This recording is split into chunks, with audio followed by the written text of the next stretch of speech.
Welcome, everybody, to the weekly update for South Park Phone Destroyer week number 36. I'm your host, Glanzer, and welcome in. It's a little late. I was this close to just not doing it tonight. I had some shit that I had to get done earlier. Took longer than I thought. Then I was going to take a nap, and then Bubby laid next to me, and I was like, well, I can't just lay down here for 10 minutes. I got to make it like 30 minutes, and Bubby was sleeping, and I was just petting him, and he was being so cute.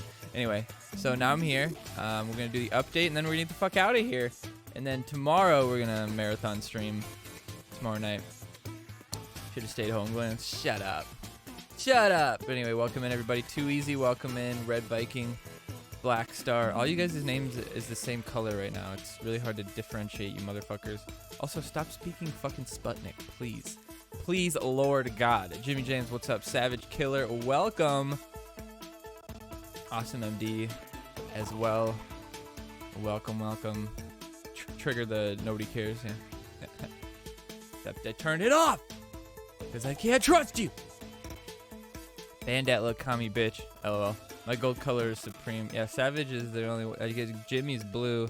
Meat's a slightly different color, but Red Viking, Too Easy, and Black Star are all the same goddamn red color. I think it's the same color I am. Yeah, it's the same color as I am. It's fucking annoying.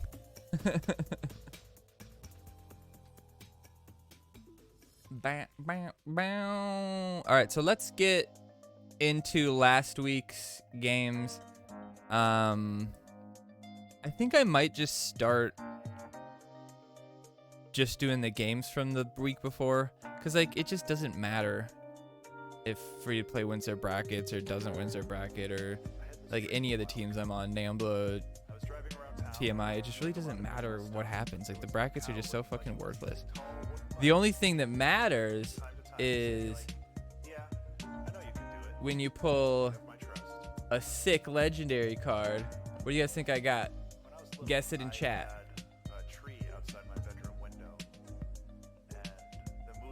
16 out of 16 Satans.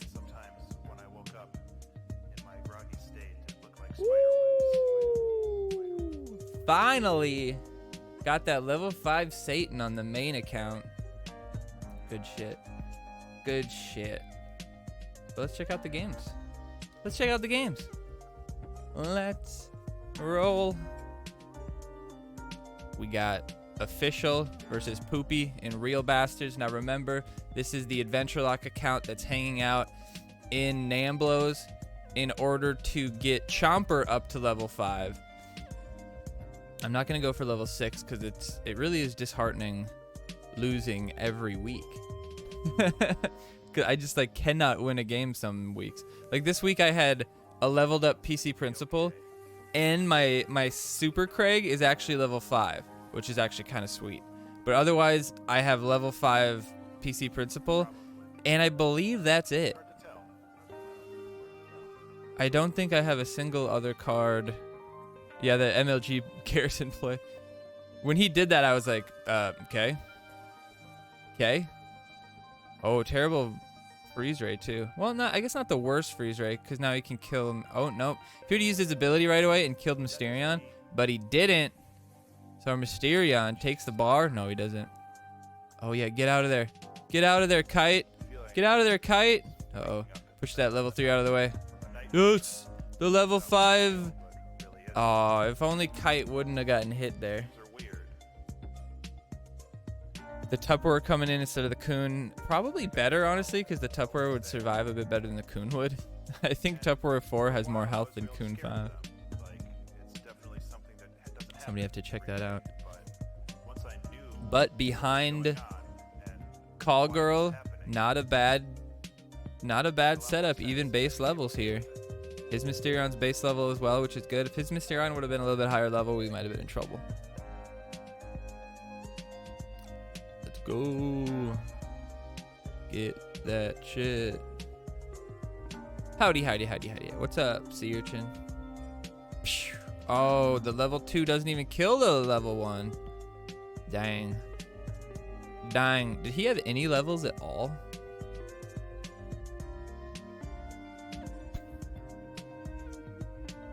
Well, Coon was level 3. that alone could be enough to win a game against all base. You know, like I remember I played 1 week and I had all base levels, and the opponent literally, the only leveled card in his fucking deck was Sexy Nun Randy, but it was level 5. Literally, he was base level everywhere else. But I could not, there was no removal that week, and I could not kill Sexy Nun Randy. I could not fucking kill that guy. His assassins were just basically one-shotting every single one of my cards. It was fucking insane. It sucked. See, I was thinking if I play Call Girl, then Kite appears, and I get fucking shit rocked. Fart on him. Do it. Nah, bye, monkey. I didn't think... We went poison and we accidentally left it base because someone just forgot to to uncheck it. And I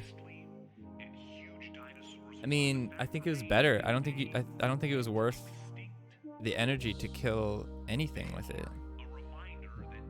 Peace out, Red Viking. You loving the new Pope? Yeah, it's interesting, to say the least. I think if you make a really good Mystic superhero deck that it just has just like the right combination of cards, you shouldn't have any problem getting 4+ energy from Pope and Call Girl every single time, which will net you, 16 to 24 energy every game easily. And if you I mean, you could probably, with Staff plus Choir Boy plus Hamsters plus Unholy plus maybe like something like Powerbind or something like that,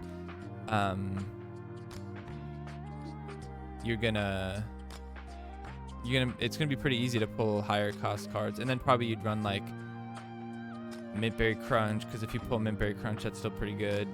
Coon, Mary Jane Randy, any of those cards getting pulled would be good. And then like Witch Doctor, maybe something of good value on, because like Witch Doctor himself kind of shit, but if you get Witch Doctor basically for free in front of Pope at any moment, pretty good.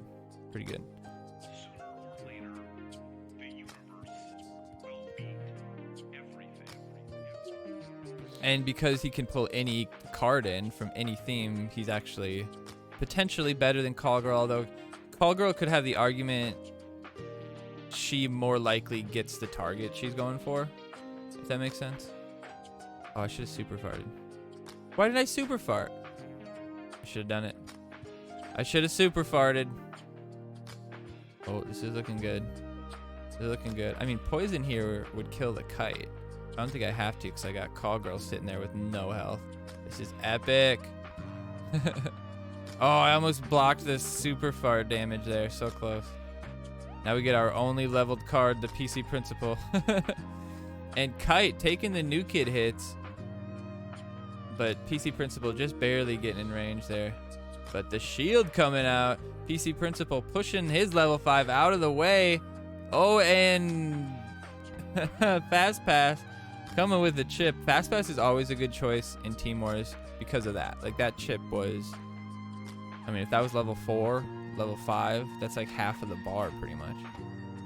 Tupperware is actually a pretty good card because he kind of countered the PC Principal, which I saw quite a few PC Principals. Because what was the alternative option? Fucking Scuzzlebutt or some shit. Like, it was some absolutely worthless card. Or was that Changeling? No, that's this next week. The Changeling is an option. I don't remember which the other card was, but it was definitely like not that fucking card. One of those times. And we took him out. The Adventure Lad getting 2 wins on Namblos this week. Otherwise, I got 3. Scuzzlebutt, yeah. Exactly. That's what I thought. All right. Leading with the Mysterion. Always a good choice. Love this guy's style. Buckethead all the way. Level 1 Call Girl. I mean, I get the idea of like, oh yeah, leave Call Girl base. She's still good. But like, Call Girl's...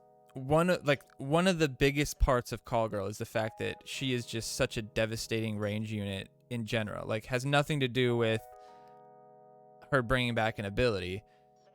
If you put something in front of her, even without bringing something back, she's still going to stay alive for fucking ever. She's going to do hella damage. So being able to kill the level 1 very easily makes her not probably worth the 6 energy. So I would say you definitely want to have. Now this is funny. We can stop the Garrison with the with the shield a little bit, which was probably why Garrison wasn't the choice. Not because like people wouldn't have him leveled, but just because since there is the kite shield, that boost could be potentially heavily nullified. And I don't remember. Does anybody remember the alternative choice for Garrison this week? Was it Mecha Timmy? No. Was it like Ice Sniper versus or Kite maybe? Might have been Kite. I don't think it was Ice Sniper or him up, because otherwise I'd have either or, and I don't. Oh no, I do have Ice Sniper. Never mind. So yeah, maybe it was Ice Sniper and him. What's up, Beefo? Welcome back. Hillbilly, welcome in. A nice freeze ray. Nice freeze ray finish. Good game. Thanks, bud. Thanks, bud. All right, we got fractured whole butts elite. What does FWB mean? What is FWB? Tupperware coming out a little laggy. Uh-oh, little laggy. Half stepping backwards. Fried Bow, what's up, buddy? The one thing I don't like about PC Principle is that you can really push people into a bad position. But the Tupperware, you know, it's kind of good that Tupperware's not going anywhere, right? Because I like that the push is staying on my side. Now here, you know, pushing Kuhn a bunch. Luckily, he doesn't get pushed too far. Actually, he doesn't get pushed like at all. Oh, I guess he is, but it's just kind of lagging. We're gonna shield him up. Mysterion not doing any damage. Nicely done. Taken out by the Wendy and the Kite combo. We're just gonna freeze this bitch up so he can't use his ability, which comes very fast. So he's out. Then we're ready to attack the Mysterion. Shield these bitches up. Nicely done. Protected from that last bit of damage so that the PC Principle can take it. Tupperware coming out. Fast pass. Nicely done. The slow, or the freeze, excuse me. Get that shield on the Tupperware. Tupperware taking out the Mysterion. Well done. Or not Tupperware, fast pass. I was talking about fast pass there. But see, fast pass even survives New Kid with a decent amount of health. And then Tupperware like triple shot right there, so. GG. Stramos. Senior Amos. 209, what's up?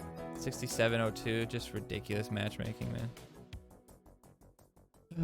Here's another one. Level 1 call girl. That'll be great. Oh, that'll be great.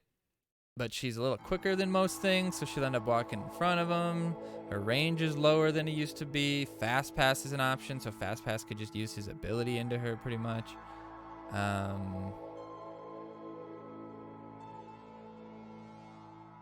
Well, they didn't attack call girl. Oh, and see, this is what I was talking about. PC Principle pushing somebody in the wrong direction. See, this would be a terrible freeze or poison to kill the. I mean, it might not even kill the Timmy at base level, but we'll see. Taking the bar. Oh no, Terrence and Phillip, level 6, too strong. Level 5 PC Principle though. Gonna have to take like 3 hits from the Mysterion probably before the Mysterion's gone. Oh no, Mysterion ignore it. Here's another thing. You know, he can push them out of your aggro range, and then it's good if you're using PC Principle offensively. It's bad if you're using him defensively. Because if you're using him offensively, you know, he's just pushing for New Kid, push everybody out of the way. That used to be really good in the meta where Zen was always there. You know, you could push Zen into the corner and make him pretty much worthless. That was some pretty good stuff. Freeze Ray. Freeze Ray. Nice timing. Nice timing. Now we turn it around for the win. Now we turn. I honestly don't notice Ice Sniper attacking any slower. Like, I don't notice it at all. I don't know if they just forgot to fucking make that change, or if it's just it was so inconsequential. See, I don't know when the Mysterion's coming. Oh, there it is. I lost the bubble for a second. It looked like it went behind PC Principal. Pretty good stuff, though. Getting out Mysterion, obviously, on any Mysterion week is quite important. But more so this week because you have to get that Mysterion out of there so that Call Girl won't potentially pull the Mysterion. Now, early on in the game, if you use Call Girl and it pulls Mysterion, it's actually not bad. In a lot of cases, when that happens, your Call Girl will play the Mysterion when it's expecting the Coon or Mary Jane Randy, and you'll lose a push because you're expecting all that health. But, oh, look at that. Nice combo. But when that happens, you do get an energy swing in your favor because, one, your blast should kill a couple things, and two, your I'd say Tupperware probably. Your Mysterion's gonna come back pretty fucking quick because he should have pretty much died right at New Kid. The hamsters to try to deal with the Timmy, but his hamsters come in the way and deal with it for me, which is just fine. I should have used actually my mind control right here, taken the Timmy, hit New Kid once with it. My stuff would have all advanced and then instantly killed him anyway. Here comes the Satan. Oh yeah, we don't have to worry about it. Oh, it's so great. None of these fucking potatoes can come back. He played well though. Mustache teabag. What? Cheese. FTB. Cheese fit for the boys. Cheese for the boys. Another 6908. Not ideal, but a little slow there. Nope, Tupperware does come in range. I thought Mysterion was going to get another hit. I'd say lead Tupperware, lead Coon. I don't hate that. Yeah, because then you can play Kite into hamsters and all that jazz. Cheese for the boobies. Ooh, for the boobies. Oh no, here's Tupperware.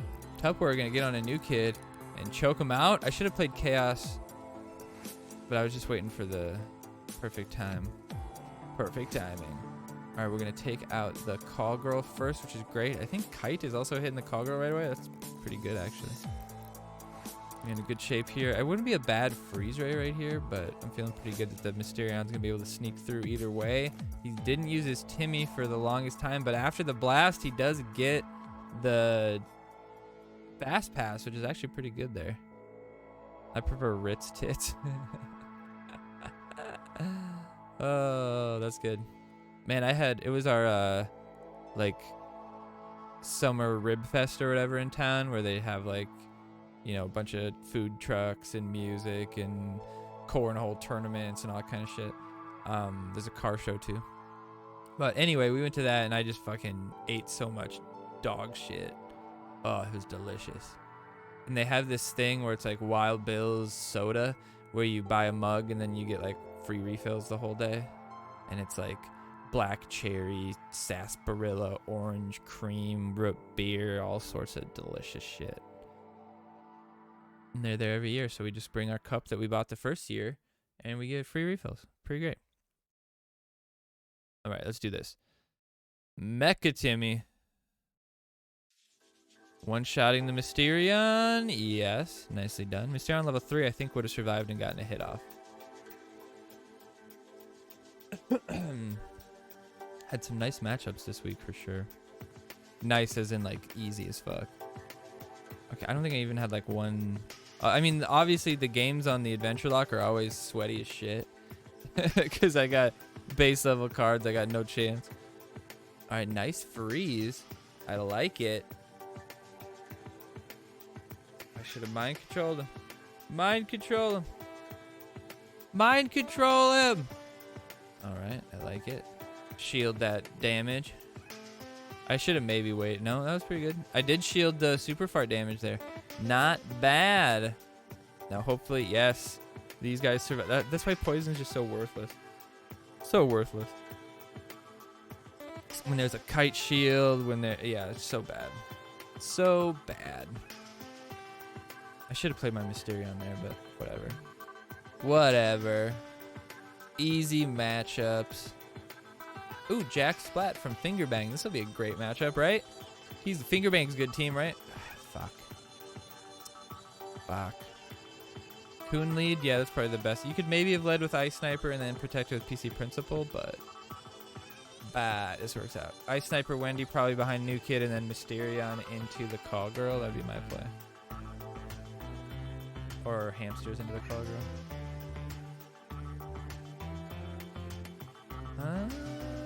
I mean, that'll still probably work.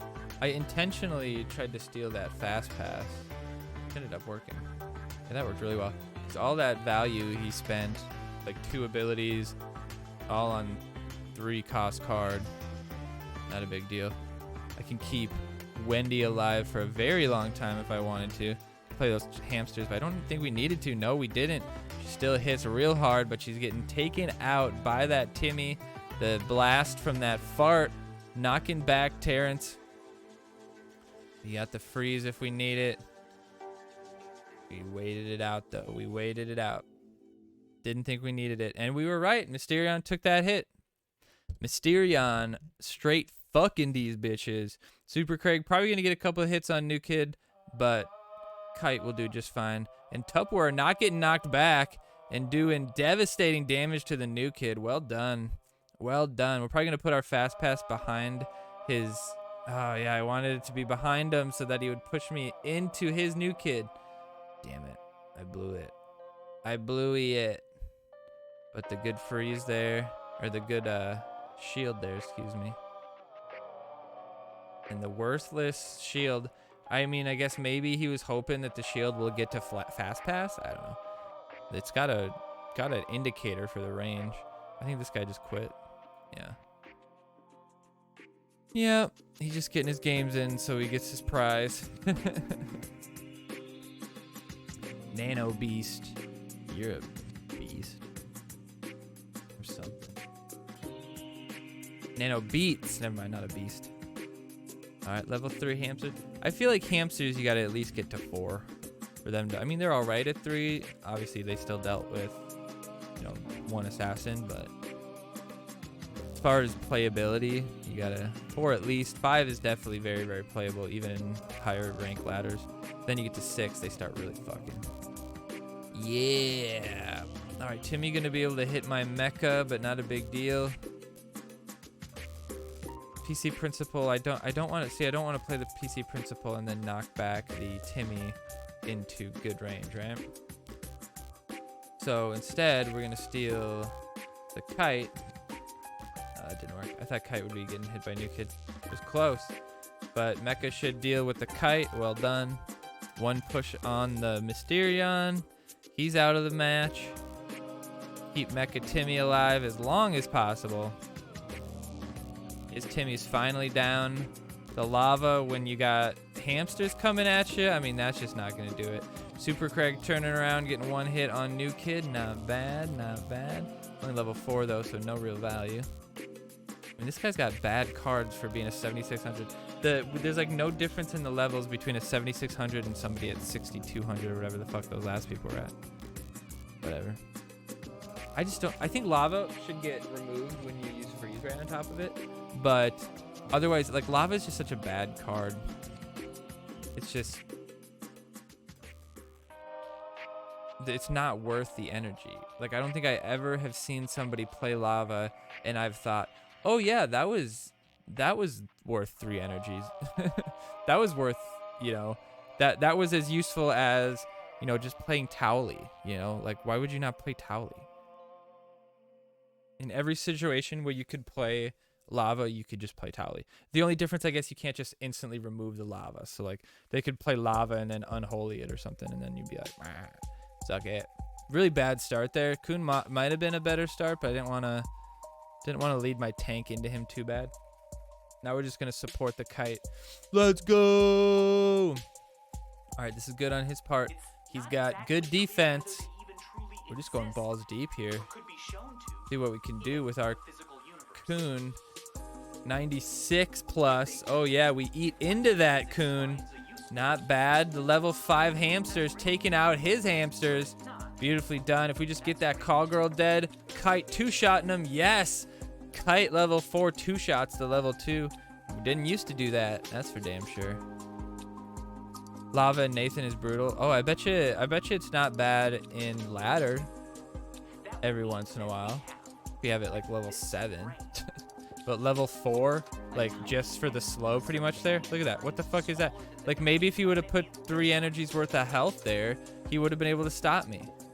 Because he would have been able to shield it, or Timmy would have been able to help, but nope. Nope.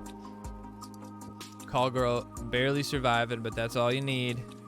That's all you need from that bitch. Doesn't matter how much health she's got, she's a beast. Boom. Take out the freeze.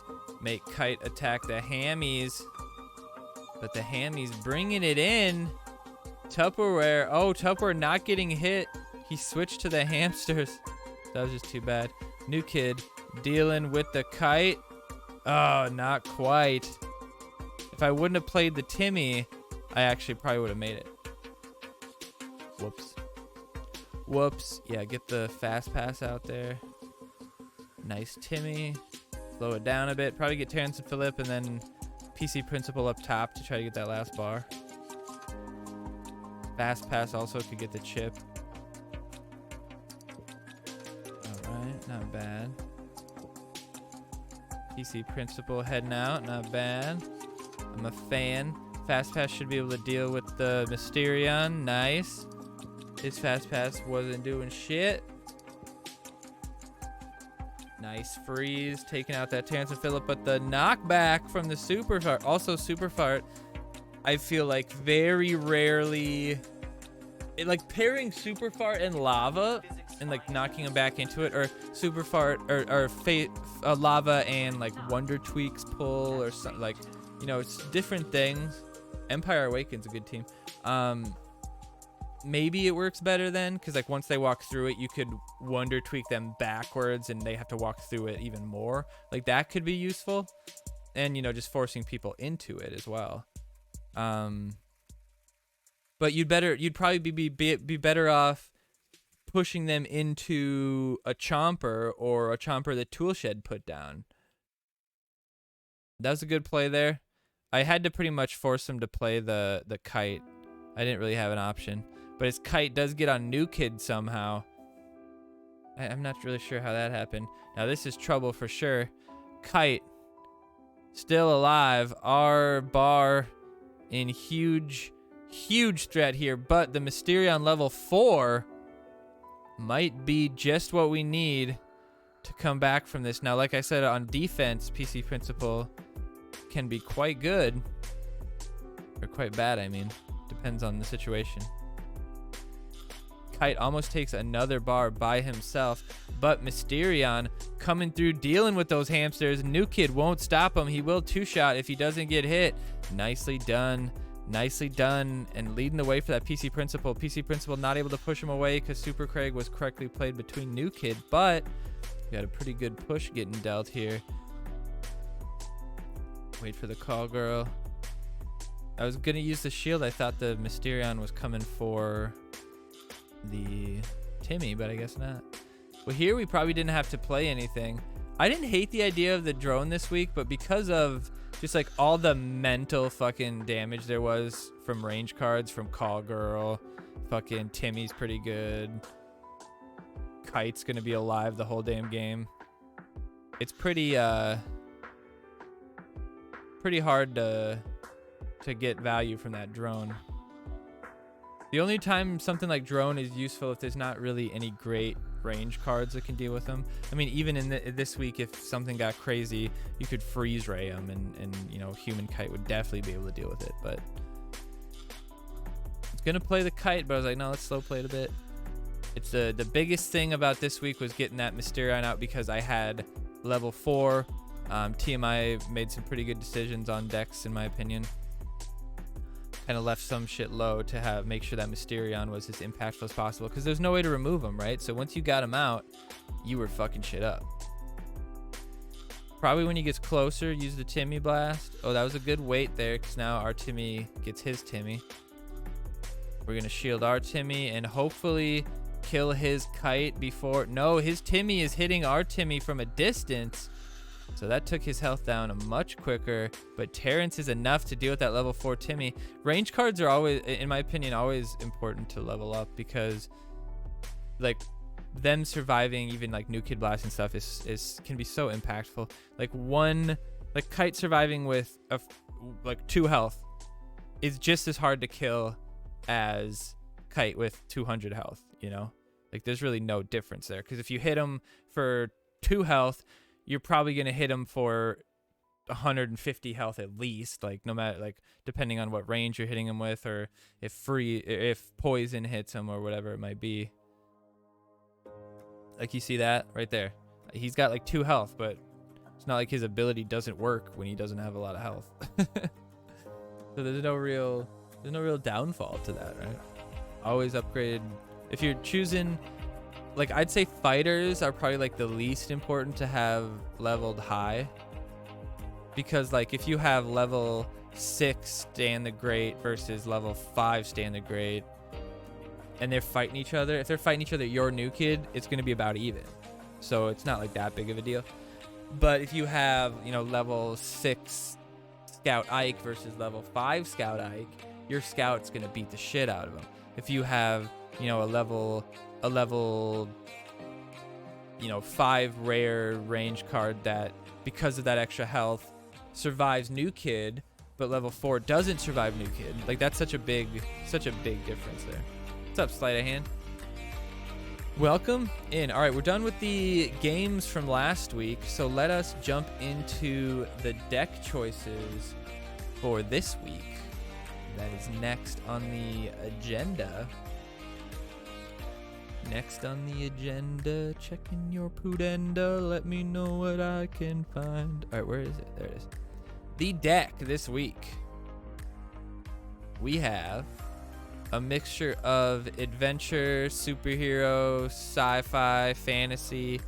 No, I lied, it's just 3. Adventure, superhero, and fantasy this week.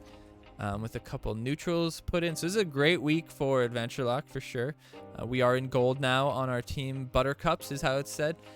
So we're going to be pretty good. It's going to be pretty fun. Stand the Great base probably. I mean, I wouldn't hate running Princess to save. Oh, we got kicked back to silver? All right, that's even better then. Good. Wonder Tweak. I mean, Wonder Tweak instead of Bebe isn't terrible either. So we can't upgrade all these fucking cards, right? Anyway. Som versus Changeling. Changeling, I mean, there's quite a few people who have Changeling at a decent level right now, but the majority of no team will have Changeling higher than base 1 probably. Maybe 2, possibly 3.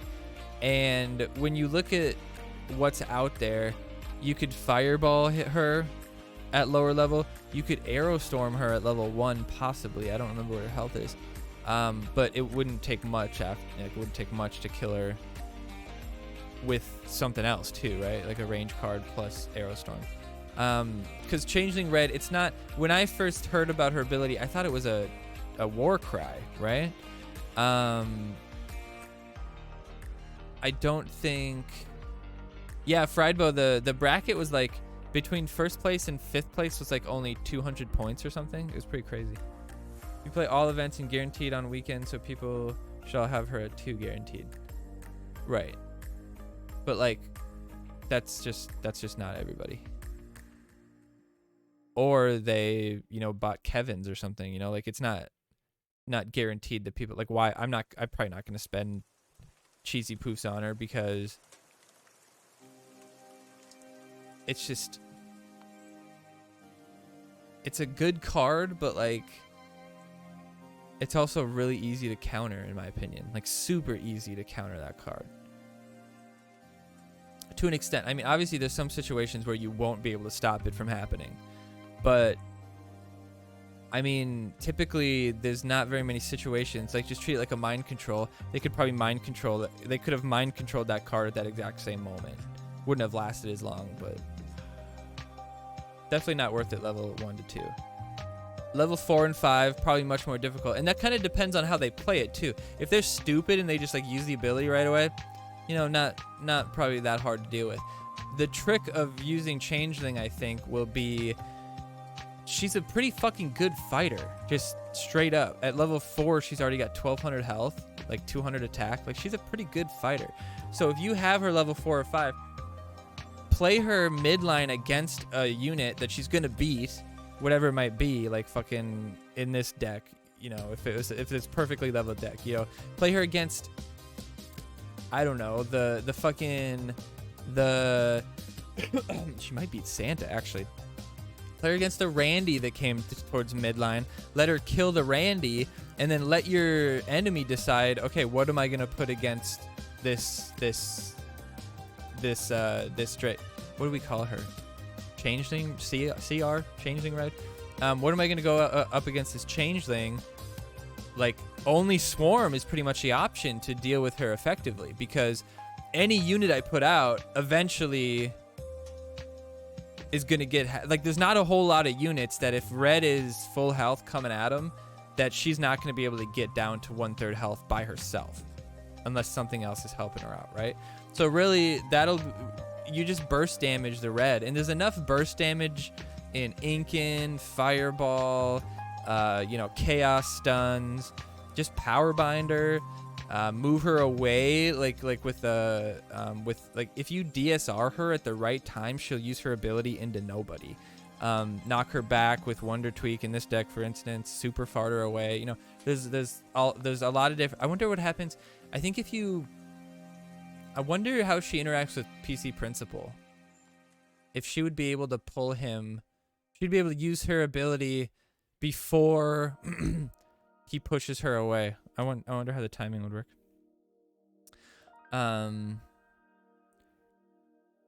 You don't like Changeling Red? But yeah, Sam's gonna be the choice this week, and people are gonna. The argument would be like, "Oh, Sam's trash now," but he's really not. The only argument I would have against Sam this week is the fact that Stan the Great is also a fucking option. But in this week, when there's Fireball, Cock Magic, Arrow Storm, Wonder Tweak, Sam potential, Changeling potential, I guess, you know, Grand Wizard Cartman Blast, Princess ability, there's so much. I mean, Stan the Great's ability too. There's so much that Tupperware ignores that this week Tupperware is a fantastic choice. He ignores so much. So I think that's really great. So I would go some Tupperware this week. You could go Changeling level 1, Stan the Great, and then just use Changeling to try to like steal one of these cards or something if they're by your new kid or whatever. But like, there's enough Swarm that could potentially screw that up. You know, you accidentally take a pigeon or a rat or something. But I mean, obviously, if you get that Changing Red and you end up getting the Grand Wizard Cartman or something, that'd be great. But the timing would just be... People just aren't good enough with her yet. You know what I mean? Like, you don't want to trust that 50 people that are on your team, or 45 or 40 or 30, however many it is, that they have the knowledge to get value out of a level 1 Changeling. They just won't. They just won't. Thom, you can still get value out of, and especially on weeks where things won't be quite as leveled up, his ability, even that half damage at distance, it's going to be much more impactful, right? He'll probably kill Wonder Tweak in 2 when normally he wouldn't, kind of thing. But yeah, Tupperware is a good choice. You got to go Fireball here, just because Fireball could deal with, you know, the Kite push, potentially a damage Sharon push, Wonder Tweak, Bebe, all the range cards a leveled Fireball deals with this week, so that's definitely the choice. The castle just isn't good enough. Just not good enough. Santa versus Slave. Well, because of the Psalm, because of the Fireball, Grand Wizard probably even breaks it. I would say Slave would probably be too easy to break his heal. And when you have Santa with the Psalm Blast and the Kite Shield going over and over, that's going to be very hard to deal with. you're going to be able to shield your push and simultaneously deal with their push. There's no power bind or anything like that, so that's going to be really brutal. And as well, you'll probably have Grand Wizard Cartman out there with Santa, so you're going to be doing the blasts with Grand Wizard, and it's going to be great. That's going to be great. I like it. Santa for sure. Heidi for sure, not even a choice there, simply because Aerostorm's an option, pigeons become obsolete. Cock Magic versus Aerostorm. Aerostorm for the assassins, 1, 2, 3 slots. Could deal with a push that's almost dead that Stan the Great's protecting. Could also get completely nullified because he's sitting on the kite shield. Cock Magic. I mean, base Cock Magic, just in case some dummy leads Grand Wizard Slave or something like that. Like, that's the only thing I could think. Leave it as a dead card. Maybe level it up to 3.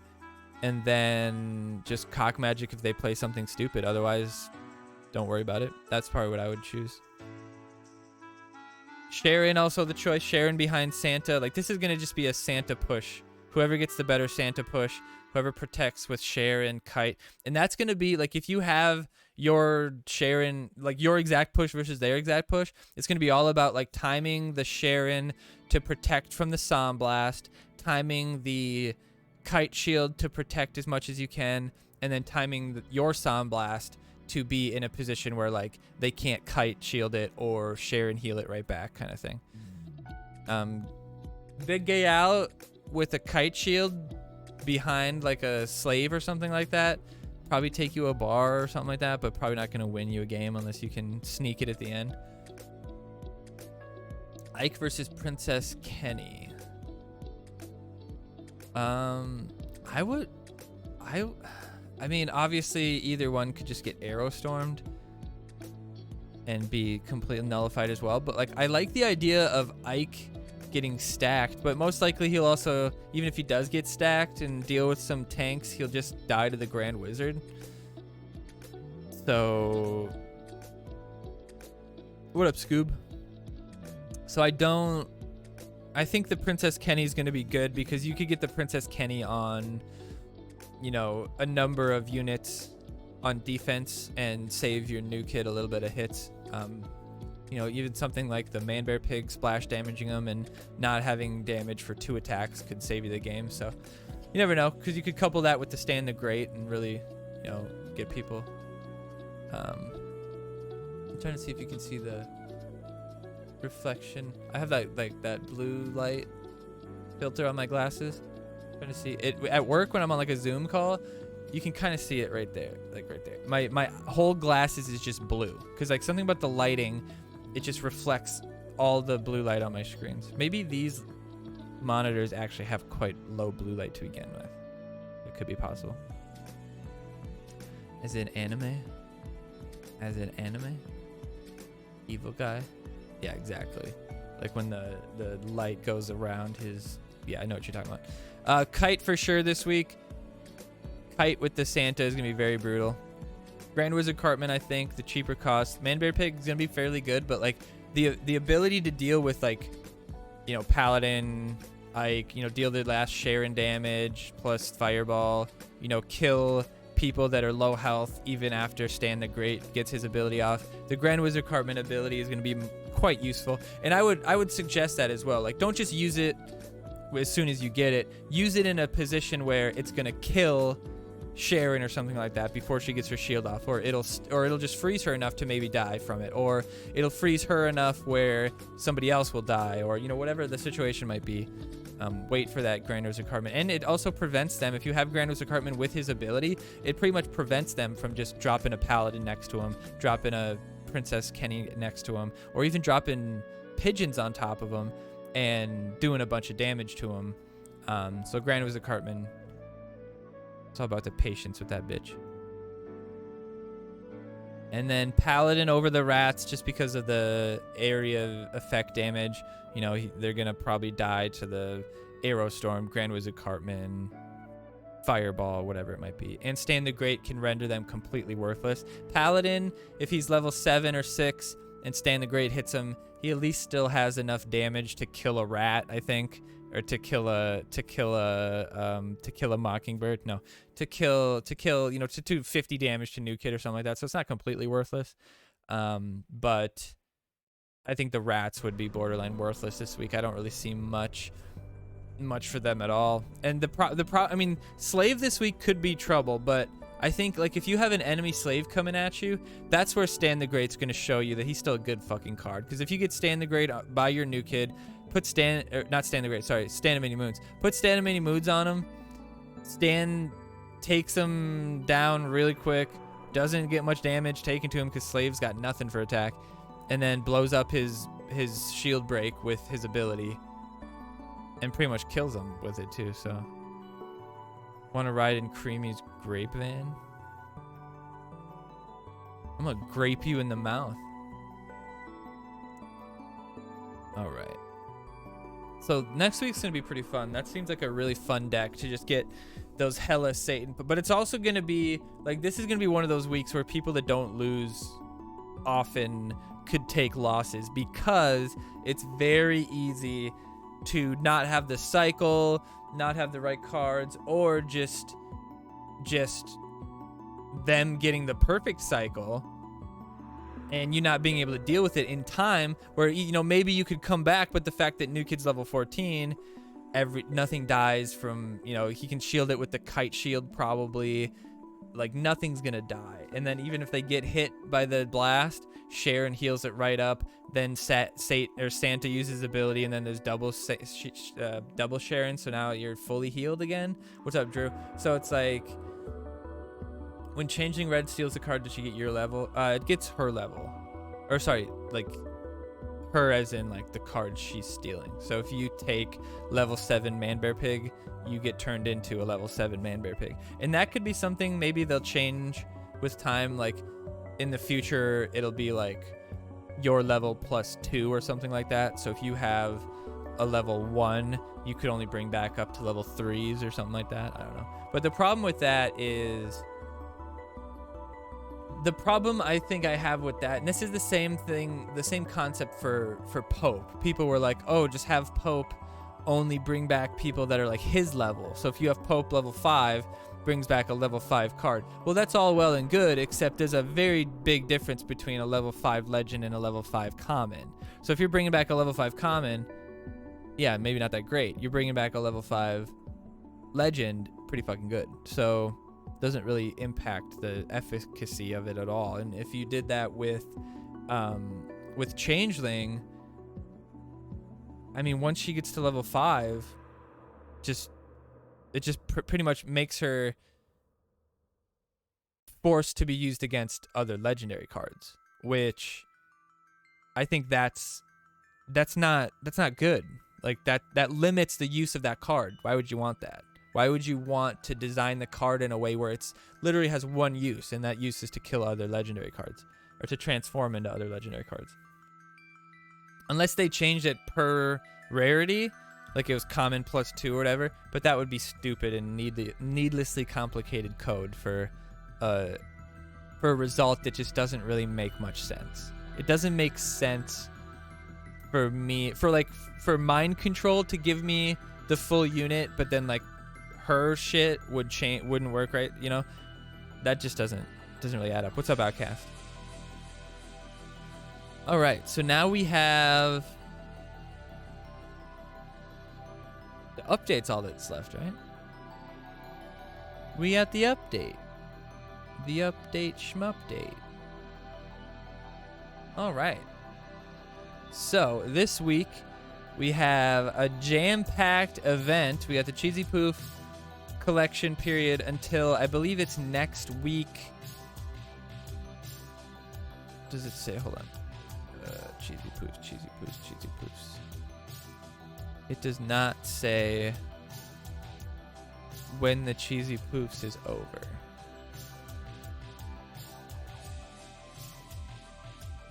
This week? Maybe it's this week. So it ends on Sunday next week, possibly. But there's a mission event for Cheesy Poofs right now, so get that one done. Then there's Tuesday, Wednesday event, Thursday event. So a lot of chances for cheesy poofs, so make sure you're playing daily this week. Changing Red Challenge is available, so if you want to try her out. Not really useful to try her out in Challenge, in my opinion, especially if she is just level 1, but might be better than you think. So it doesn't work like we had heard it was gonna, where it like stops the death wish. The death wishes still work, but because she's like immune, she won't get like killed by Leanne and stuff like that, right?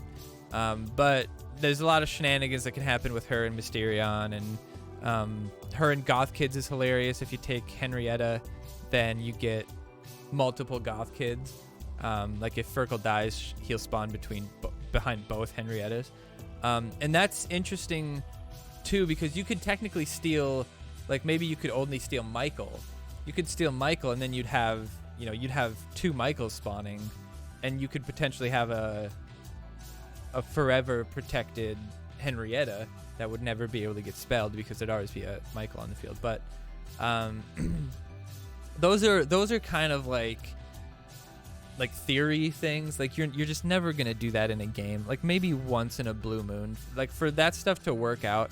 Like also if you do Santa with him and diabetes, or anybody who has something like that, like a I guess Gunslinger, you could just keep boosting everybody's attack with Gunslinger, because you use her on Santa, and then Santa uses his ability, charges the other Santa, you use diabetes, Santa uses his ability, charges the other Santa, use diabetes. You just go back and forth like that, just like you can do with Mecha Timmy and Santa stealing back and forth forever, pooping back and forth forever.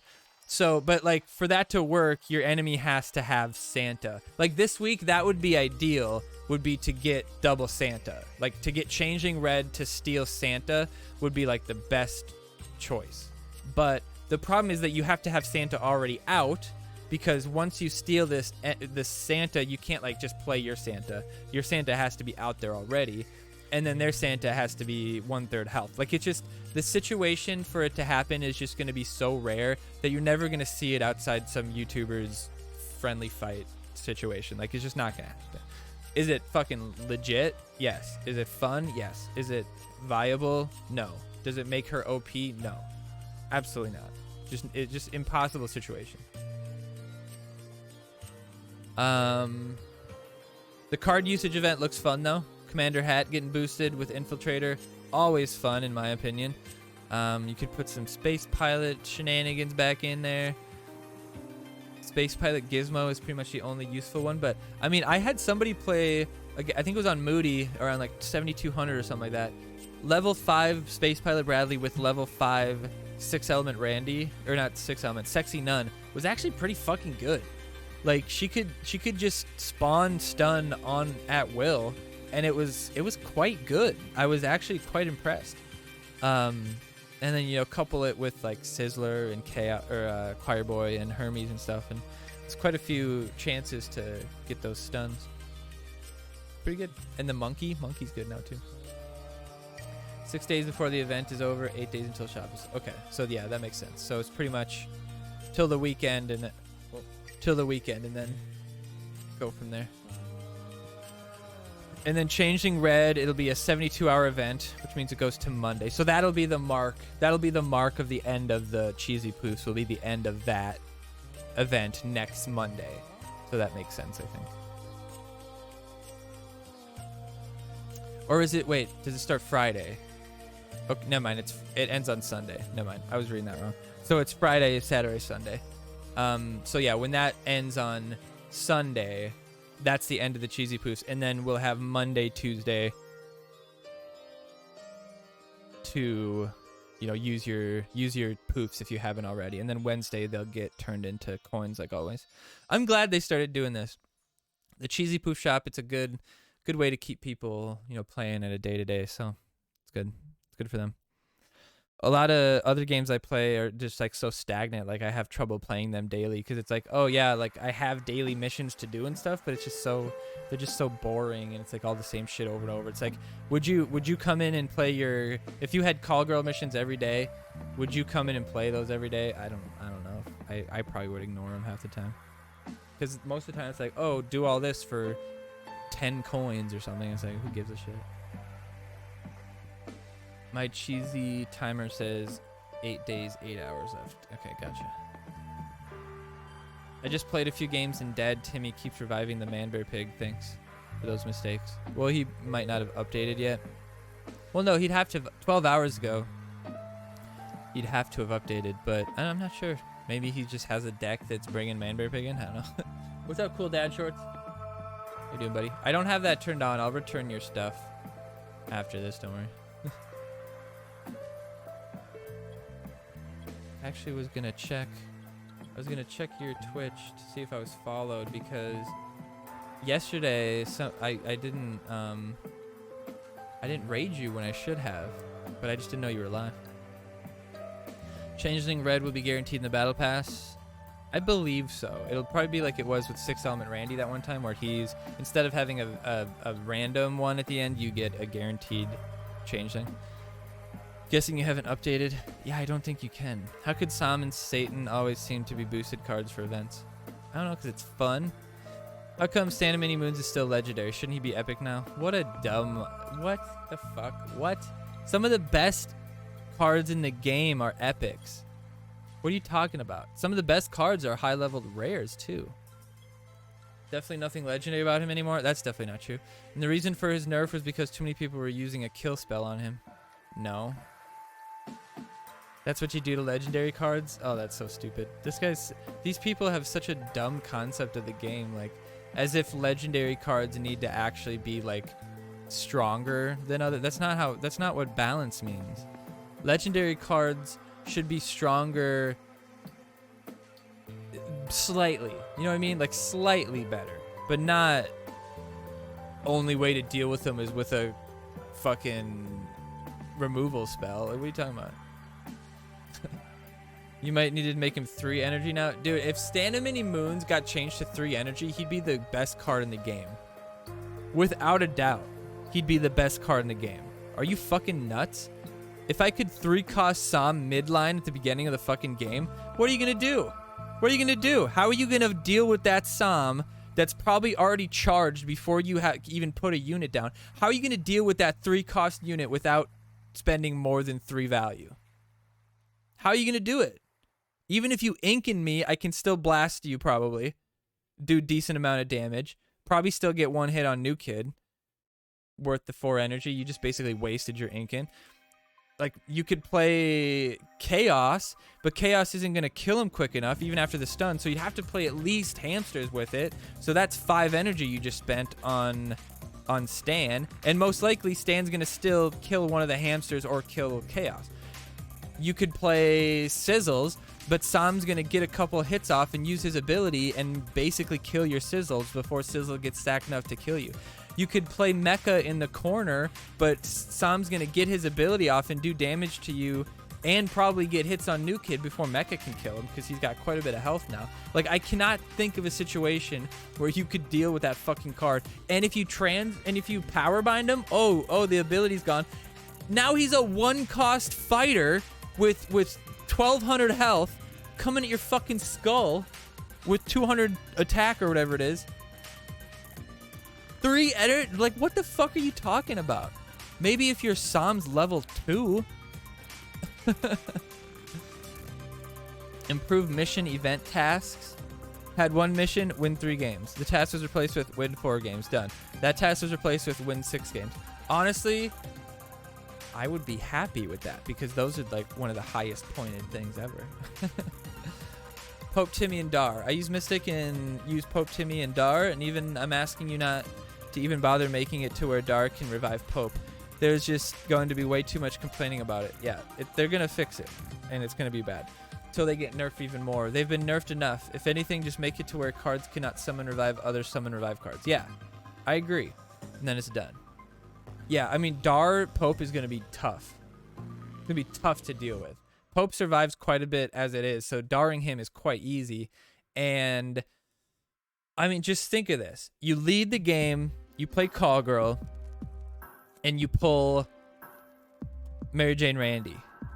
And then your hand is Unholy Combustion, Staff, Coon, Pope, and then like Witch Doctor token, and then you play Pope, you pull in, let's say, Witch Doctor, and then you get to Dar by, you know, maybe you play Staff and then you cycle the Dar, and then you use Dar on the Pope, and then Pope brings in the Coon, and all of a sudden you have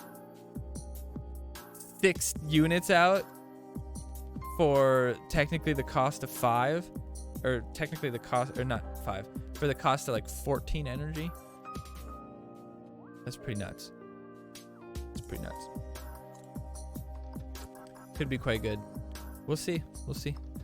I mean, if once that happens, you'll see a resurgence of cock magic. That's cock magic and Satan is going to be the only way to really deal with that. Could we get confirmation on Changeling Red would be guaranteed in the battle pass? Why do you, like, why the fuck can't you just wait 4 days to when the battle pass opens and you can just look? It's not like you're blind. It's not like you open the battle pass without seeing what's in it. Just fucking wait 4 days, open the battle pass, scroll to the end, and see if it's Changeling Red's picture staring at you. Why the fuck do you gotta bug Toller? Did I see Jamin's Pope Call Girl deck? I didn't, but I imagine...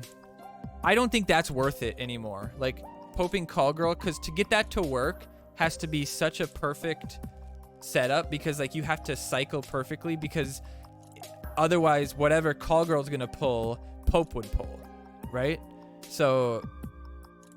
you like trying to do it to specifically Pope the Call Girl, not a good idea. You just want to play them separately. You're basically playing them as 2 Call Girls now. That's your goal. But yeah, it's definitely not hard to do at all.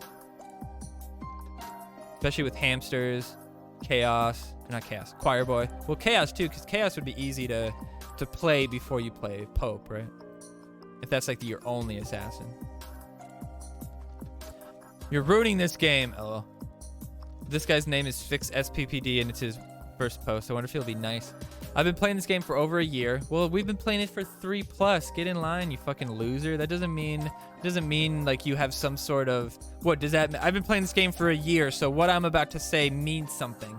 You don't fucking matter, bro. You're a fucking noob compared to most people in this game. Shut your fucking mouth. Shut your fucking mouth, all right? You know what you're talking about. This is the first time I'm writing, like, ever, because, I mean, it's pretty impressive.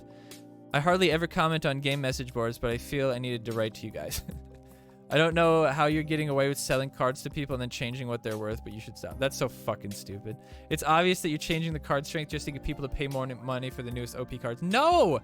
They're just trying to make the fucking game more balanced and better. If that was true, then there would never be a card that comes out that isn't fucking fantastic. And there are so many duds that come out that are absolute dog shit when they come out. Classy, Shelly, like, what recent card was pretty shit? I mean, to an extent, cows are kind of shit because you have to have them leveled up fucking 6 or 7 to be useful. Yeah, Bradley, yeah, Archangel Bradley was dog shit. Exactly. Yeah. Yeah, so there's been quite a few. So, and I also agree, I don't think Poping Manbear Pig is worth it anymore either, because, like, you just deal with the fucking Manbear Pig, and then, oh well, like, not a big deal. Scuzzlebutt was also dog shit. Yeah, Mayor McDaniel's horse shit when she came out. I mean, she affected your own fucking units. What? So yeah, that logic is just flawed. It's just completely flawed. It's just completely confirmation bias towards your view on things. Like, you don't nerfing an old card doesn't make new card. What the fuck? What? Nerfing an old card doesn't mean that that person's gonna buy the new card. What are you fucking talking about? That's just some crazy jump in logic. Like, that is not, there's no proof there at all that somebody who's running some, and to an extent, they're not even bad. Like, when they nerf cards, they really don't fucking nerf them into unplayability. They really don't. I can't think of one card that they nerfed it and it's like, Okay, you never see that fucking card anymore.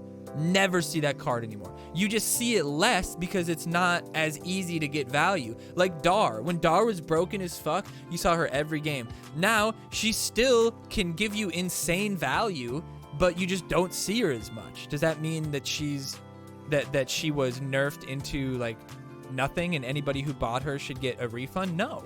Now she's a balanced card. And not just the same goes for anything. Like, every time you change the dynamic just to make more money, but that's not, you're also changing the game dynamic so that 4 years later, we're still playing the fucking game, you dipshit.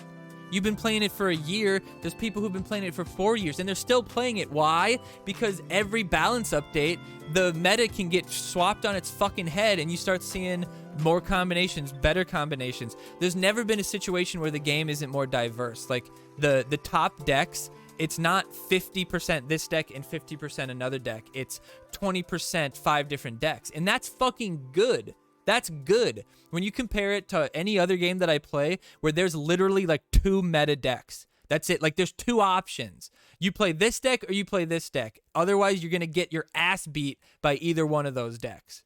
Like, that's just the way it goes for most other games. But this game has so many constant updates and so many new cards and so many, card events that let you actually use these cards that you would, in other games, you'd never have a fucking chance to use. You always have, like, especially on the weekends, you always have like a smorgasbord of different decks that you're going up against that you normally would never have seen. So I think they do a great job in this game. Like, I'm telling you, I play every fucking game like this, with the exception of Clash Royale because Supercell can suck my balls.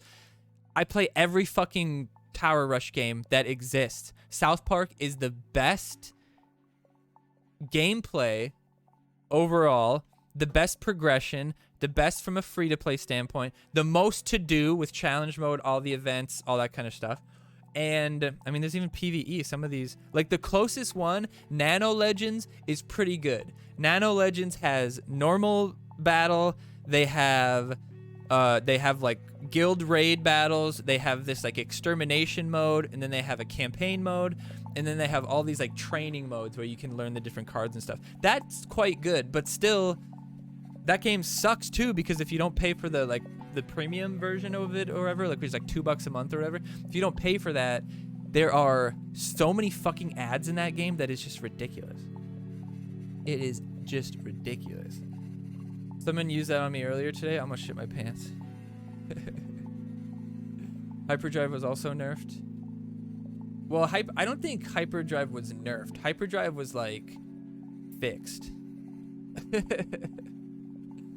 The Hyperdrive is still really good. I was using it the other day, and it's quite fucking good. If you get it on, a couple cards are still broken as shit. When they get the speed boost, Hanky's still busted as shit. Sizzles can still just do so much damage so fast. Scout. Even Gizmos now, when they start attacking, it's like... Best thing about Cheesy Poofs is we're getting events every day. I mean... This is such an interesting comment to me, because the reason that we stopped having Wednesday events and Thursday events some days, where we just have like a day off during challenge mode day, is because people were complaining that there was too much to do on those challenge mode days and they didn't have any time to play challenge mode. When it's just like, just play challenge mode instead of the fucking event. Like, just make that fucking choice. Like, what do you, like, what? You take away, some people might not play challenge mode at fucking all, and you take away the event that they used to do just because, oh, I have too much to do. Like, what a fucking shitty, entitled piece of shit. Like, I'm totally with that guy. Have an event every fucking day. If you can't do it, don't do it. Who cares? Not that big of a deal. Can we please look at Rogue Token for next changes? His war cry is so slow. I think his war cry should always be that slow. But he should have a little more health, I think. Because you shouldn't just be able to put Rogue Token into a group of ninja boosted units and just kill them all. Like, if there should be some sort of risk to put some, like, a unit like him into the fray. That's the whole idea of it. And if you're worried about him dying, play him not in the middle of it, play him out in front of it, so you hit him. Well, yeah, Satan, obviously. Yeah, Satan works. So that's what I'm saying. Give Rogue Token more health so that, because I think his ability does enough damage to be useful. It kills any assassin. It kills any swarm. It does good damage to any range it's going to hit. And if the push is already damaged, like, he's not meant to kill a push. He's meant to, like, either damage a push initially or finish off a push that's almost dead. So yeah, I think giving him a little bit extra health. Yeah, especially 660 at max 5 when you look at Michael, who has an awesome ability, and at level 5 or at level 6 I guess, he has like 900 HP or something like that. So yeah. I agree. Rogue Token should definitely get a chance. I just played against a non-updated butt plug. I mean, that means you're not updated. You can't match up against somebody who's not updated unless you're not updated. That's impossible. Because the other day, I wasn't updated yet. I think it was Monday, and they hadn't forced me to update, and I could not get a game. There was nobody else except for all of my accounts. So I got all my packs on Monday or Tuesday, whatever the fucking day it was. I got all my packs by fighting myself on all 5 of my accounts. I loaded them all up at once, and every single one of them matched up against another one of them. There was no other options for me to match up against. And I was like, I'm not going to update my game just to get these fucking packs. So I was just like, fuck it. And then the next day, they forced the update. When you Dark Angel Red Terrence and Phillip, it's only level 2 no matter what level it was originally. Oh, interesting. Words cannot express how much I hate Sizzler Stewart. He's in 95% of decks I encounter. Highly unlikely. That's confirmation bias. You just remember all the decks with Sizzler in it. There's an instant unholy combustion if I have it in my hand. I wouldn't instantly do it. I'd maybe try to deal with him, and then if he gets stacked. Any chance that, like, why don't you have something else that can deal with him? Just went up against someone with a level 4 changeling red already, really? I mean, it is what it is. You should be happy. Those people are paying for you to still play the game and still get updates and still get new cards and maybe eventually a Team Wars change or a new raid mode. I'm just honestly absolutely floored that they don't have some sort of raid mode already, or like some sort of like survival mode where you basically just take the last level of the Grand Wizard Cartman campaign, basically give them every card in the fucking game and just see how long you can last against somebody throwing level 7 cards at you, right? Server side, yeah, exactly. I don't know, we'll see if they ever like do any big updates. You'd like to think that they still have the capability to do that, but I think at this point they're probably such a skeleton crew, which blows my mind because like this is truly the most populated, aside from maybe Clash Royale probably has more people, but this game is so populated in comparison to these other games that like if I'm playing too late at night, I can't get a game. Like Champion Strike is a global game. I can fight people from I could play the #1 rated player in Greece at any moment, and if I play at like 1 o'clock in the morning, I like cannot get a game. And I'm rated like top 100 to 200 depending on how much I've been playing in USA. So like global, I'm probably not even top 500 maybe. Or no, I'm probably still top 500 globally. But like I'm still not even top 100 in America, but I'm playing like the top first guy in Greece or something like that. So it's like obviously very skewed, but yeah, I just can't get a game. When I play World War Doe, if I'm trying to play that brawl mode, which is like their challenge mode kind of thing, I can't get a game. I can't get a game, and you need 30 wins. You need 30 wins to finish that event, and it takes me 10 minutes to get one game, and that one game is going to be against somebody who has never stopped playing the game, plays it every day, and I have no chance to beat, kind of, you know? But it is what it is. War Alliance, I would say, is the second most populated, but War Alliance has a nice thing where after 30 seconds of matchmaking, or 35 to 40 seconds, whatever they have. I think that it changes depending on the queue, but if you have to wait that long, then you can click a button and play a bot. So you can still do all your like daily missions, and then instead of getting like trophies, you get coins. So on a normal match, you'll get 30 trophies if you win, and you'll get 30 coins or something like that. In a bot match, you'll get 5 trophies, but you'll get 80 coins or something like that. So you get a little bit more coins, but you get less trophies. So it's not a bad thing. So if all you're able to do is match up against bots for like an hour, you're still gonna, you're not gonna get a lot of trophies, but you're gonna be able to do your missions, you're gonna be able to get coins, stuff like that. How hard do you think it would be for them to give the option to turn off card pack animations? Honestly, that's a great idea, because I think about all the time it takes me to just open fucking event packs. And like there's not an open all button. I would say they should do something like I said, I play every fucking game. Every game has something that's better, you know. Every game has some little thing that they do. So in the game Souls of Eden, which is one I've been neglecting, but you know, I still play it. Souls of Eden, you can click a button right at the beginning that says skip, and instead of going through the rigmarole of, you know, clicking on all 10 cards, which it's just like South Park, they have, you know, they have 5 cards show up, you click all of them, they spin around, you know, typical kind of thing. You can just click skip, and it goes to like this, like think of you just won a battle in an RPG game, and it's showing you all the items you won, that kind of thing. It shows it, and it pops it up in like a more, you know, clinical list, where it's just like the pictures of the cards instead of like the full card, you know, and then shows how many you got and stuff like that. You don't see like, I have 5 out of 100 of that card. You don't see that kind of thing, but you just click the button and open 40 fucking things, and then they're all right there. So that's very nice, very nice. Upgrade all button, please. Yeah, I've always thought that too, where you should just have like an upgrade to next level, but I made a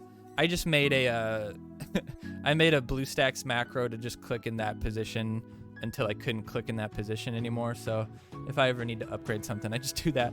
But yeah, I mean, it doesn't make sense to me that you couldn't click like level up, and then like below it would be like level up to, you know, whatever the next threshold of the card would be, and then click that button, and then put you in this situation where it's like, you know, do you spend 13,000 cash to upgrade it or whatever? Yeah, put them out in a grid, look at them all at once. That's exactly. I mean, do I have my phone? If I had my phone, I would literally pull up Soul of Eden and pull up a free chest and show you it. It's pretty awesome. But yeah, I agree. Like that would save so much time, because like if you have 5 accounts and you do an event, like you're opening so many fucking packs, and yeah, definitely a quality of life improvement for sure. I would turn it off immediately, like immediately.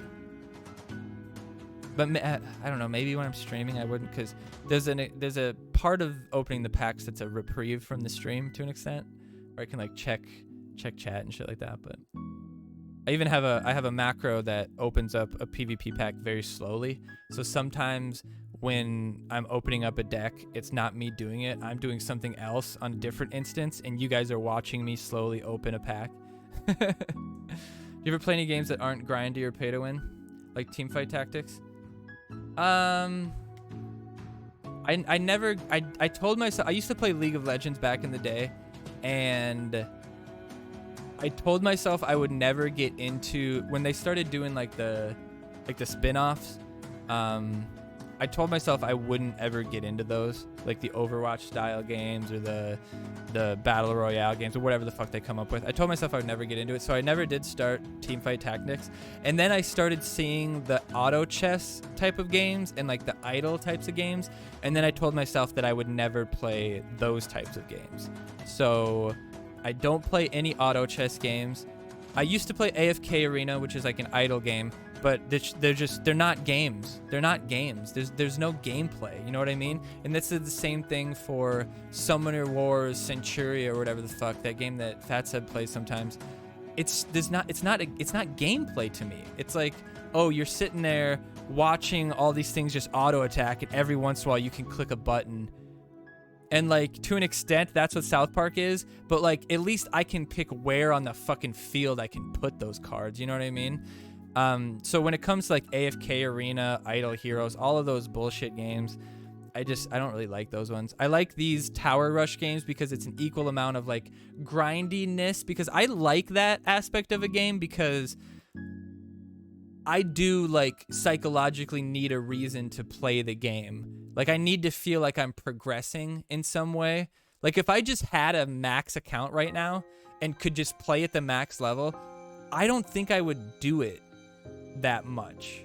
You know what I mean? I don't think I'd play that much. My World War Doe account is pretty much max. I have every legend max, every epic max, and every rare and common pretty much to the competitive level, where it's like you need 15,000 cards or something for the next level. And I don't hardly play that game anymore. I could legitimately be probably a top 5 player in that game. Like without a doubt, if I spent time on that game, I think I could be top 5. And I just don't play it. I'm not even in like the master rank, because I've never played it enough in 1 month to get up to that threshold. Even though you can still matchmake with, like, I've beaten the top 10 in the world before, being like rank 10,000 or some shit like that. There's not even 10,000 people playing it. Let's say I'm rank 1,000 and I beat the top players. I have some videos of that on YouTube, but I've never played it enough in 1 month to get like the 2,000 points or whatever it takes to get to that next mark. I really don't like playing games where everyone's on a different level. Well, that's the thing. Like that's kind of the thing. I get that I definitely get that. But to me, I don't really start playing the game until my account's at a level where I am like competitive and like I'm not losing because the other person's necessarily higher level than me. And there's some games where like the level really matters, where it's like a true stat grind. But typically matchmaking is pretty good, you know? And I'm quite good at these games. So when I started playing War Alliance, I didn't lose like 32 games in a row or something like that. When I started playing Nano Legends, I didn't lose a game until I got to the legendary rank. I didn't lose a game until I got to the legendary rank. You know, like, do you understand how fucking nuts that is? Imagine playing South Park and not losing a fucking game until you're in Gold League. That's what happened to me on these other games pretty much. I win 90% of fucking matches until I get to the people who actually know how to play a game like this, because it's just so, they're all like the basic strategy. Like there's some nuances to it, like Heroic Magic Duel. That one's tough to get used to because the way you spawn units is really fucking weird. You have 3 lanes and you can only spawn units up until the point where your units have advanced, up until the halfway point. So if you have units on your ass and they have units in front of the range cards, you can't just like South Park like put a card by the range card. You have to deal with their front line unless you use a spell. You have to deal with their front line before you can play behind that line. So it's really technical, and everything's on like a clockwork tick on that game. So like everything has like the same attack speed pretty much. So like if you put 2 units out in front of each other, and even if I spawn it right on top of it, they're gonna attack each other at the exact same time. It's really interesting. But that one took the hardest to get used to.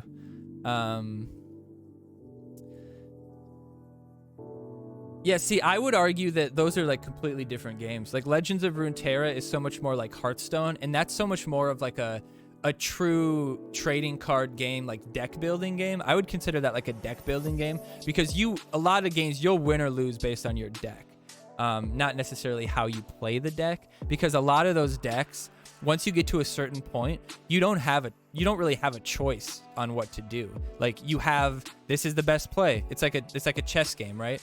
You can like statistically know whether or not that was the best play or not. You could put it through an engine and they could tell you, you blundered here, you should have done something else, or you had lethal here, you didn't even fucking know it, or whatever it might be.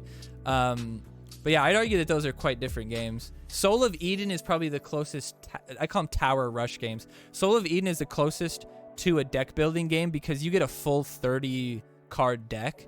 So you can have like 4 of one card in there and like actually use that card multiple times, and the cards don't cycle back into your deck. So if you go the whole 3-minute game and you use all your 30 cards, you don't have any cards anymore. And if your opponent has the cards in the time, he can just run over your dick.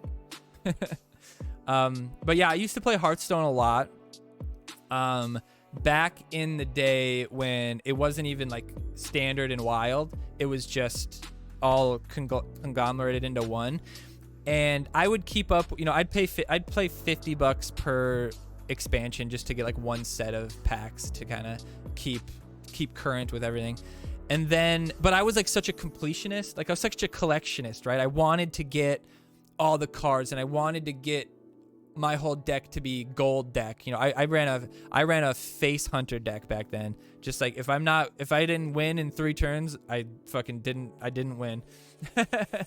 And so I would, once they started the thing where it's like, wild and standard mode, where it's like after a year or 2 years, I think after 2 years, every card that I have is going to be no longer playable in like the main mode. And obviously you can play wild mode, but like it's just not the same, right? And I'm just like, well, fuck, like I don't want to keep playing this game because this is a perpetual investment that I will never be able to stop investing in. Like with South Park, I'm at the point where I really don't spend money on this game. I really don't.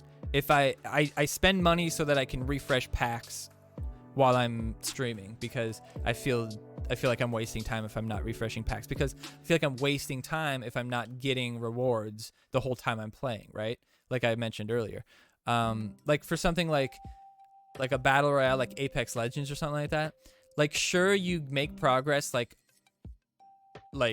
overall with like levels or prestige or missions or whatever it might be, but like I just cannot. Those games are such a waste of, like, the only battle royale game I'll ever play is fucking Fall Guys, and I don't even consider it the same thing because I just consider it such a waste of time. Like I sit there and wait for 100 other people and then I could potentially die instantly because I just get spawned poorly or somebody already got a gun and I didn't get a gun yet or something like that. Like that shit's just so stupid to me. I hate that shit. Monetization of Hearthstone's pretty bad. Yeah, and the thing is, like, you could play it really cleverly and like dust your cards, like get all the new cards and then dust your bad cards and then just create a meta deck and just every season have a perfect meta deck and just grind your rank. But that's just not me. Like I said, I'd rather play a bunch of stuff. I mean, if I open my Hearthstone account right now, I probably have like hundreds of thousands of coins because I never spent my coins. I never bought packs with my coins. I just kept amassing my coins, 100, 300 a day basically, because you're kind of limited how much you could get. But yeah, I never really missed Hearthstone. And now I look at Hearthstone, it's like fucking Yu-Gi-Oh, where there's just so much shit going on, and you look at it and it's like each person has 6 cards out and they all have 400 attack. It's just like, it's crazy. Runeterra is great. I had a full collection for free in like 6 months. Yeah, that's great. That's great. But the thing about a game like that is if it wasn't the League of Legends shit backing it, it couldn't exist with a pay model like that, right? If it didn't have just like an insane amount of players that are just going to support it through cosmetics and stuff like that, or whatever, there's probably like a battle pass or something like that that just gets you rewards. But the game like that just won't exist, or it'll exist, but it'll be so scarcely populated that it's not very fun. Like I play a game, the only card game deck building game that I really play, and I currently have it uninstalled because it's just maddening. The game's maddening. The game is so good, but it's maddening just because the matches take a long time and they almost always come down to like the last fucking 2 plays. Just like a battle royale, how pissed I would be if I get second place. It's the same idea. Like I play a match for 45 minutes and end up losing at the end. Like it just pisses me off. But yeah, that one's called Casa Voices of the Dusk. And that is the perfect. I've never played a card game that's like has a better setup, because it's got this really interesting way they do like mana, like the energy that you get every level, and you get it by sacrificing your cards, and you put your cards into this like second pool, but then you can pull from that pool later and then go like down 1 mana. So like you go put a card in, get 1 mana, put a card in, get 2 mana. You know, you can do it once per turn. You get to turn 6, and you could pull a card out, and then you go down to 5, though. But then the cards are like, it's not like a mana system where you have 10 mana and you have like a 5-cost card and you use that, and now you have 5 mana. It's you have a level of mana, and then you can play as many cards as you want at that level, but you only have a certain amount of plays per turn. So there's, in that game, it starts, you have 2 plays per turn, and you can play cards that get you plays. But it's really interesting because you can't just like save up a whole hand and then play 50 cards. Well, there's some decks where you can do that, but you can't just like play 10 1-cost cards in one turn or something like that. You just can't do that. So it's very interesting. It's very nuanced. Very strategic, definitely the coolest and most unique game I've ever played. But like, there's not a whole lot of people playing it, so it's hard to get a game. And but it's very well done. I really like it. It's Casa. If anybody ever wants to check that out, I do have a lot of like packs and stuff like that. But then another cool thing about it is that there's not like, well, there are spell cards called event cards that like do something right away, but most of the cards are support cards where you put it out, and it's kind of similar to like a Hearthstone, like a weapon where you like put it on your champion basically, and then you can use those cards later. So you put out a card that's kind of like a fireball or whatever, and you could use that card. But using those don't count as card uses, right? So you could put like 4 things out, and then later on you could use them all at once. So you can like build up these cool combos while your opponent's like trying to do the same, and you can like destroy each other's supports and do shit. And you're like trying to build up these like big combos. And then also another nuance it has is that there's different leaders, and each leader has a different like decision-based tree where you can have on turn 2, this leader can do one of 2 things. You can do 2 damage to an enemy, or you can summon a 1/3 unit or something like that. And then at 4 energy, you can do this or that. And then at 7 energy, you can do this or that. And so each unit has this like extra level of, so just like in Hearthstone, you know, you have, you know, the mage has a fireball they can use every turn. It's similar to that, where you have these things, but then you only get to use those once, right? So when you get up to like 7 and you use your thing once, then you don't need to use those anymore. And that's when you can start pulling your card in and coming and going back, because then it gets to a point where you're like exhausting your cards, because you every turn you pull like, you know, however many cards it takes to get 4 in your hand. And it's so brutal when you exhaust cards, because when you exhaust 1 card in that game, you take 5 energy, or you take 5 damage, and you only start with 20 damage. So if you exhaust 4 cards, you're already fucking dead. So it gets pretty crazy at the end, because instead of pulling a card from your deck, you can pull a card from this extra spot and then use that, and then that you won't end up drawing a card the next turn, so you can like last longer and stuff. It's really technical, and it's so much fun. And I like, even talking about it, I'm like getting excited about it. But then I play it for an hour and I just get mad because I play ranked and I'm at the first rank and I match up with someone who's at the last rank. Do you understand that? That's like bringing a fucking bronze player playing against someone who's the best player in the game. And I play right fucking with the guy. That's the thing. They have pre-made decks that I can play, and I don't have to worry about like building my own deck or whatever. They have like really solid pre-made decks, community-made decks, and I play some of those, and I can play right with these motherfuckers and almost beat them by like 1 turn, like 1 damage away 1 turn. I could have taken them, right? And but I get matched up with people who are the highest rank, and it's just frustrating because it's like, how much, like, I get it, like you're gonna learn to an extent, but like not really. Like if you're a toddler, you're not gonna learn from an NBA player. You're just going to cry when you get dunked on. You know what I mean?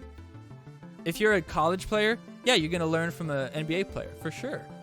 But if you're a fucking noob supreme, you're not going to have the understanding of the game to be able to even learn. So, and that's kind of where I'm at. Like, I understand the game. I understand the concept. I get it. But it's so deep in the strategy that, and like each deck, every play, like it's so crazy how it's such a great game. It really is. Anyway, you guys should all play that game. Casa, Voices of the Dusk. It's on Steam, free to play. Check it out. Anyway, everybody, we're going to take off. I apologize for starting so late this week. But like I said, a bunch of stuff came out. But we'll start streaming tomorrow as early as we can. We'll get a bunch of South Park in since there's the events going on, and then we will jump into something else, Fall Guys, or who knows, maybe some other mobile games. Like I said, I play them all: Champion Strike, War Alliance, World War Do, Nano Legends, War Hands. Fucking, there's a bunch that I don't really play because there's literally like nobody that plays some of them. Some of them I only play them to like kind of see what other games do so that I have a more informed opinion when I talk shit on these streams. Cause I could be like, every other game does it this way. Like there's this one game, War Hands, it does this sweet thing where like your team, you can donate basically the equivalent of coins. You can donate coins to the team. And then, did I get a follow? Was there a follow? Did you get a Google Gobble, Dave? Google Gobble, one of us. I appreciate the follow. I don't know if that happened. I don't have the sound on right now, so I can't hear shit. Oh, there it is. Just a little delayed. I appreciate the follow, man. But no, you donate coins, and then with those donations, you're actually building up buildings. And those buildings then give you cards every day or at an interval or whatever. So like one building, when you make the building, it gives you 30 common cards every day.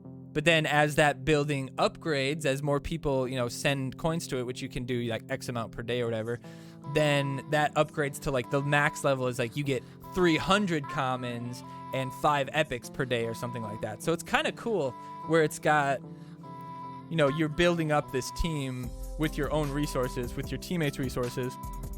No other game in the mobile world that I play does something like that. There's another game that I used to play, Dark Orbit, which is a MOBA space shooter thing that's like old school, but I spent probably $2,000 in that over the 10 years that I played it. And every once in a while I'll still pop into it and be like, yo, what's up, motherfuckers? And people will be like, oh shit, it's Glanzer, what are you doing here? Because like the people that play that game have been playing it for fucking 10 years. Like it's the same group of people. Like there's no new players in that fucking game. It's just the same motherfuckers making new ships, playing over and over, fucking betraying each other, making new clans. It's fucking crazy. That shit's crazy. Trying to hack each other's emails and get their ships disabled and shit. Like it's crazy.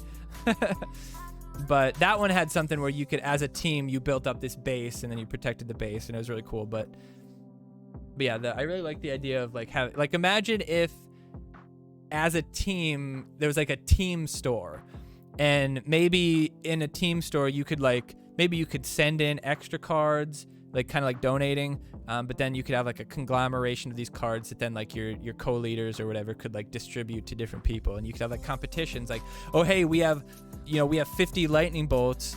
Who needs the lightning bolts? You have 3 people that need the lightning bolts, and they friendly fight. Have a little mini round robin friendly fight tournament for who gets the lightning bolts or something. Or maybe you have like whoever gets the most event points this next thing gets the cards or whatever. Whatever the fucking situation would be, it'd be fun to have like a conglomerated thing. Yeah, get 114 and you get the card pack that you want or whatever. Yeah, or they could maybe have like clan points. That's something that other like Nano Legends has like a clan, like a guild point overall. So like just like doing anything gets you guild points, winning matches, doing survival mode, doing guild raids, donating cards, all this stuff, requesting cards even. All this stuff gives you guild points, and then the guild points slowly build up. And it's like a monthly guild battle pass where everybody is combining points to this one metric, and the metric it's a full month of time to get to the top. And you're just trying to grind it as much as you can, and get some good rewards. So that's kind of cool. That would be fun to have like an overall like team mission every month that was like, win. What's a decent amount of wins? If you had 50 people, 100 wins in a month, that's not unrealistic, right? I mean, you could get 100 wins in a day, and two locker limits, you get that. So yeah, let's say like 5,000 wins in a month or something like that. You could do something somewhat easy, but like just something to keep people playing and stuff. 500 a person, yeah. I mean, there's definitely people that would make it happen. I mean, maybe if it was like there's a lot of leeway, like it was 500 per day, or you get 500 per person, but it was like a 2-month thing or something like that. Yeah, I don't know. Anyway, let's get out of here. I'm peacing out. We will see you guys later. Have fun. Check this out on YouTube tomorrow if you missed any part of it. We'll probably do them, like, even this was still an hour and a half, basically, but, you know, we were fucking around for a little, but I think I'll probably start doing it like this, where it's just games from last week, deck, and then update, because I just, like, I honestly don't care about, and I haven't really cared about the who's winning brackets or whatever. I'll show them if there are ever any close ones or anything like that, but it's not really interesting. And to an extent, that part of the stream, people weren't typically here, because, you know, if I start right away, that first 5-10 minutes, nobody's here yet, or, like, you know, maybe there's 5-6 people instead of 20 or whatever. But anyway, I started so late that the crowd was, I've noticed that if I don't start at like the 6, 7, 8 o'clock mark, I always have less people, because I just think people are like, oh, he's not streaming tonight, and then they won't come and check back or something.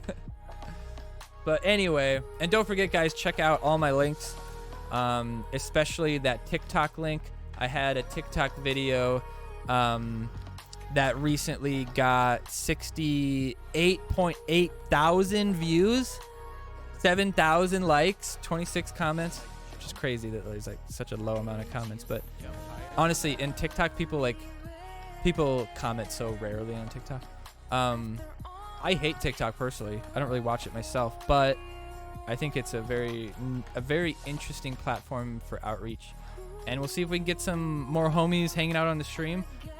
That's going to be mostly not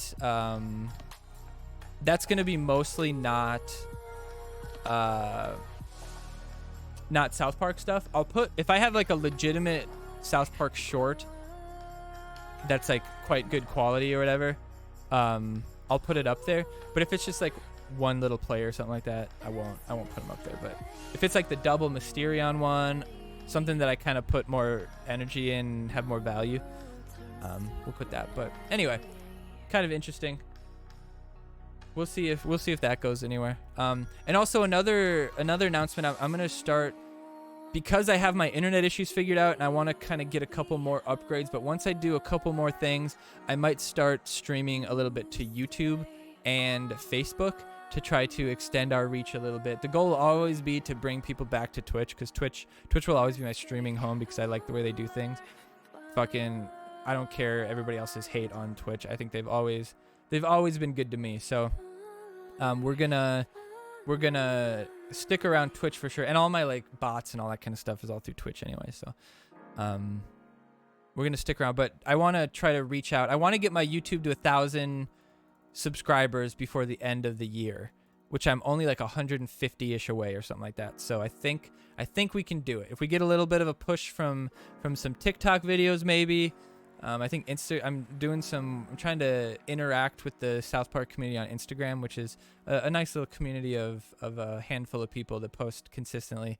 And I can maybe get some of them. I know there's a couple people, like One Uplord, have definitely come from Instagram more, I think. So anyway, I keep babbling. But anyway, how many times can I say anyway? All right, peace out. Bye forever. See ya.